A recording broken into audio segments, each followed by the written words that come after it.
তোমালোকে পোনপ্ৰথমতে নিজৰ মোবাইলত থকা গুগল নাইবা অন্যান্য ব্ৰাউজাৰ ওপেন কৰি পিনি ইয়াতে চাৰ্চ কৰিবা এক্সাম চৰকাৰী ৰিজাল্ট ইনফো বুলি। যেতিয়াই 10:30 বাজিব তেতিয়াই তোমালোকে এনেদৰে চাৰ্চ কৰিবা এক্সাম চৰকাৰী ৰিজাল্ট ইনফো আছাম বুলি। তাৰপাছত যিটো প্ৰথমতে ৱেবছাইট দেখিছা তাত চুই দিবা। চুই দিয়াৰ লগে লগে তোমালোকে ইয়াতে দেখিবৰ কাৰণে পাবা আছাম বোৰ্ড বুলি। নিশ্চয় তোমালোকে পোনপ্ৰথমতে যিটো দেখিছা Assam board SS12 class result 2026 বুলি যে লিখা হৈছে তাত এবাৰ তোমালোকে চুই দিবা, অৰ্থাৎ ক্লিক কৰি দিবা। ক্লিক কৰাৰ লগে লগে তোমালোকে তাত কিছুমান তথ্য দেখিবৰ কাৰণে পাবা, কিছুমান লিখা বস্তু দেখিবৰ কাৰণে পাবা। সেইখিনি বেছি ইম্পৰ্টেণ্ট নহয়, আমি আমাৰ ৰিজাল্টটো চাম। গতিকে তোমালোকে তললৈ স্ক্ৰল কৰাৰ লগে লগে ইয়াত নিশ্চয় দেখিছা ডাইৰেক্ট ইম্পৰ্টেণ্ট লিংক বুলি লিখা হৈছে। তাৰ তলতে লিংক 1 আৰু লিংক 2 লিখা হৈছে।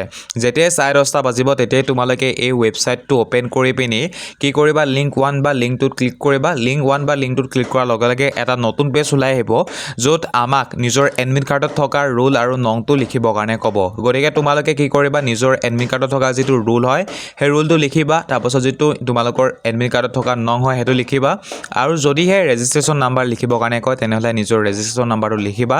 লিখি হোৱাৰ পাছত তাৰ ওচৰতে তোমালোকে যিটো গো অপশ্যন দেখিছা বা চেক ৰিজাল্ট বুলি লিখা থাকিব বা ফাইন ৰিজাল্ট বুলি লিখা থাকিব, তাত চুই দিয়াৰ লগে লগে তোমালোকৰ ৰিজাল্টটো ইয়াত ওলাই আহিব আৰু তোমালোকে গম পাবা যে তোমালোকে কি ডিভিজনত পাছ কৰিলা, ফাৰ্ষ্ট, ছেকেণ্ড, থাৰ্ড কি ডিভিজনত পাছ কৰিলে সেয়া তোমালোকে গম পাব পাৰিবা। গতিকে এনেদৰে তোমালোকে তোমালোকৰ নিজৰ ৰিজাল্টটো চাব পাৰিবা।